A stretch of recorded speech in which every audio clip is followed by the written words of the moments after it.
Quelle grâce de se réunir une nouvelle fois dans ce programme de 15 minutes de grâce et de vérité avec le pasteur Marc Labonté. Le Seigneur a quelque chose pour nous aujourd'hui. Allons le saisir pleinement et avant d'entendre l'Évangile, nous allons célébrer la bonté du Seigneur. Amen.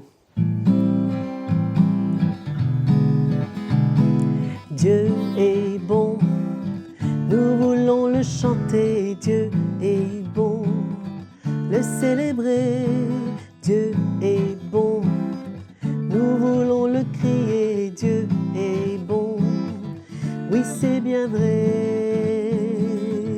Et quand je pense à son amour pour moi, mon cœur saute de joie et je danse.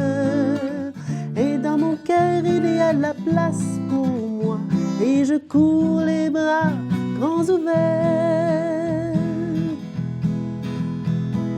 Dieu est bon, nous voulons le chanter, Dieu est bon, le célébrer, Dieu est bon, nous voulons le crier, Dieu est bon, oui c'est bien vrai.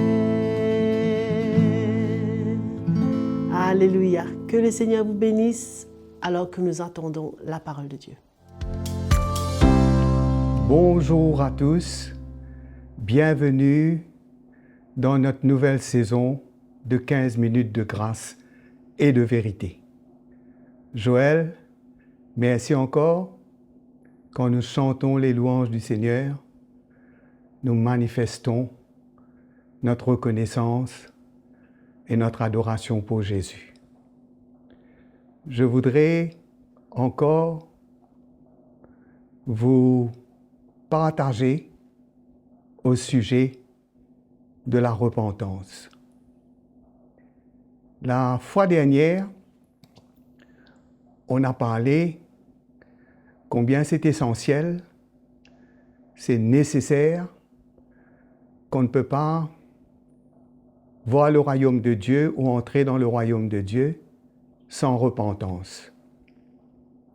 C'est clair. Nous avons besoin de renoncer à un royaume. Nous avons besoin de renoncer à un roi.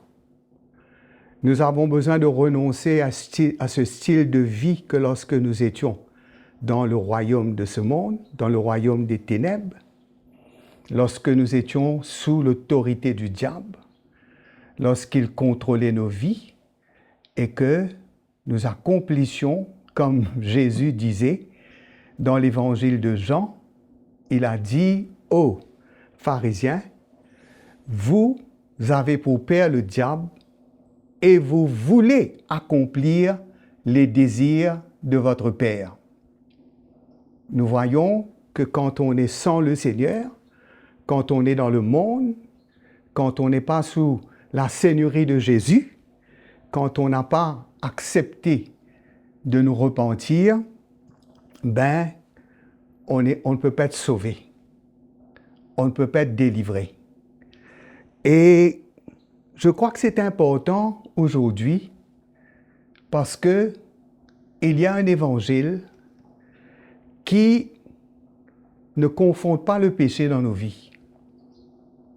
Il y a un évangile qui nous dit, voilà, tu viens à Jésus, tout va être meilleur, tout va être plus bien qu'avant.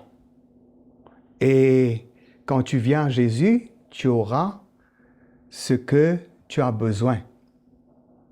Mais nous réalisons que ce n'est pas comme cela que Dieu nous a appelés vers lui. Dieu nous appelle à la repentance. Dieu nous appelle à renoncer au péché, ce style de vie du péché, à nous repentir, nous détourner de nos péchés, à renoncer au monde, comme Tite va nous dire, la grâce de Dieu, source de salut pour tous les hommes, nous inspire à renoncer au convoitisme mondaine et à vivre dans ce siècle présent selon la sagesse, selon la piété, une vie qui est vraiment digne du Seigneur. Et nous voyons que c'est un style de vie. Hein? Quand quelqu'un se convertit, premièrement, il doit être exposé à la lumière du Saint-Esprit. La parole de Dieu doit pénétrer son cœur. Il doit voir son état. Il doit reconnaître. Il doit voir qu'il est un pécheur et qu'il est perdu et qu'il a besoin de se repentir, de renoncer à son péché pour suivre Jésus. De renoncer parce que l'évangile que nous entendons, tu peux venir à Jésus, hein, et Jésus, il changera ta vie. C'est vrai. Mais, où est la conviction du péché? C'est important. Très important. On peut conduire quelqu'un au salut. On peut lui faire faire une prière. On peut lui expliquer. Mais sans l'intervention du Saint-Esprit, si le Saint-Esprit n'est pas à l'œuvre, si ce n'est pas l'œuvre du Saint-Esprit, cela peut être qu'un technique. Cela ne peut être qu'un principe que nous adoptons, que nous savons, que nous pouvons conduire quelqu'un au salut. Nous savons que c'est le Saint-Esprit qui peut. Hein? Nous savons qu'aucun homme ne peut. Personne ne peut de lui-même et personne d'autre, quelqu'un d'autre peut conduire quelqu'un, mais toujours par la conduite du Saint-Esprit. Nous voyons dans la parole du Seigneur, nous voyons comment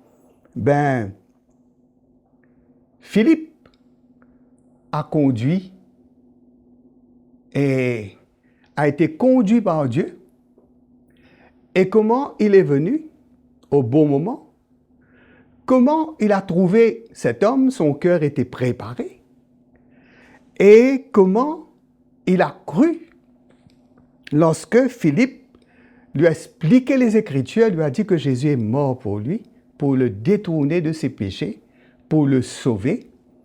Et comment là, que cet homme, il a cru et il était prêt à s'engager avec Dieu pour s'identifier et pour décider de suivre Jésus. Je me rappelle la beauté de la repentance. La puissance de la repentance. Je me rappelle comment moi-même, quand je me suis trouvé dans la présence du Seigneur, quand la présence du Seigneur est devenue réelle dans ma vie, pour la première fois, quand j'ai ressenti l'amour de Dieu, la première des choses qui s'est passée en moi, c'est que j'ai vu mon péché. J'ai vu mon état. J'ai vu que mon cœur était souillé, que ma vie était sale. J'ai vu comment j'étais perdu et j'ai crié à Dieu pour me sauver. Sauve-moi Seigneur, change ma vie. Et ça, c'est une action du Saint-Esprit. Hein? C'est une action du Saint-Esprit. Nous réalisons combien nous avons besoin de l'action du Saint-Esprit dans l'Église. Combien quand la parole de Dieu est annoncée par la puissance du Saint-Esprit, cela doit conduire les hommes au salut, doit les conduire à la repentance, même ceux qui sont sauvés, hein, ceux qui ne sont pas sauvés, hein, doivent ressentir que Dieu leur demande, doivent ressentir que la main de Dieu vient sur leur vie, doivent ressentir que le Seigneur vient à leur secours, le Seigneur leur montre leur péché, et que là, quand ils voient leur péché, première réaction, c'est de crier à la miséricorde de Dieu. Et dire, Seigneur, aie pitié de moi. Sauve-moi, Seigneur. Parce qu'on voit qu'on est perdu, on voit que notre cœur est horrible et souillé devant le Seigneur. Et ça, l'expérience encore de la repentance. C'est là que nous confessons.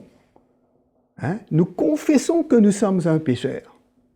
Nous admettons que nous sommes un pécheur. Nous reconnaissons que nous sommes sans Dieu, nous sommes loin de Dieu. Et que ce que nous méritons, c'est la colère de Dieu. Ce que nous méritons, c'est d'être séparés de Dieu. Mais Dieu, dans son amour, dans sa grande miséricorde, il a envoyé son Fils pour porter nos péchés, pour nous délivrer de nos péchés, pour nous pardonner et nous réconcilier avec Dieu. Une vraie conversion est le fruit d'une vraie repentance et d'une vraie foi qu'on place en Jésus-Christ.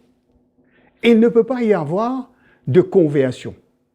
C'est pour cela que dans l'Église, il y a beaucoup de gens qui essayent de se changer. Il y a beaucoup de gens qui essayent de plaire à Dieu.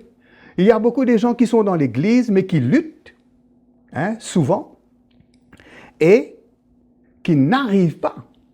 Parce que, premièrement, à la base même, il manque l'essentiel. Parce qu'il manque sur lequel on peut bâtir. Il manque cette repentance parce que le salut en Jésus-Christ, tout à l'heure nous allons voir, le salut en Jésus-Christ, comme nous avons dit, passe par la repentance et la foi en Jésus-Christ. Ce n'est pas seulement croyez en Jésus, crois en Jésus, viens à Jésus et tout sera parfait, tout sera OK. Tout s'arrangera. Tout sera réglé. C'est vrai qu'on doit aller vers Jésus, mais comment aller vers Jésus? Il nous faut absolument cette conviction de notre péché. Il faut voir ce que nous sommes devant Dieu, que Dieu est un Dieu d'amour, mais Dieu est un Dieu saint, que dans son amour, il a pris nos péchés afin que nous puissions venir à lui, afin que nous puissions entrer dans son royaume, afin que nous puissions devenir un enfant de Dieu. Je crois que, comme nous voyons combien c'est important pour nous de passer par la repentance, combien c'est important pour nous d'expérimenter une vraie repentance. À Dieu, le monde finit avec le péché. Cela ne veut pas dire que nous devenons parfaits, que nous n'allons pas faillir, que nous n'allons pas fauter, mais nous avons reçu dans nos cœurs cet esprit nouveau, ce cœur nouveau, pour que nous puissions plaire à Dieu, vivre pour glorifier le Seigneur dans nos vies. Je vous remercie. Que le Seigneur vous bénisse, mes frères et sœurs. Nous arrivons à la fin de cette session de 15 minutes de grâce et de vérité, votre programme que le Seigneur vous accorde et nous accorde. Et nous remercions le pasteur Marc Labonté pour ce message qui parle à nos cœurs. N'oubliez pas, connectez-vous à notre chaîne YouTube CTMI et envoyez-nous vos commentaires, vos questions, vos témoignages à l'adresse qui est affichée sur l'écran. Et nous nous reverrons très bientôt.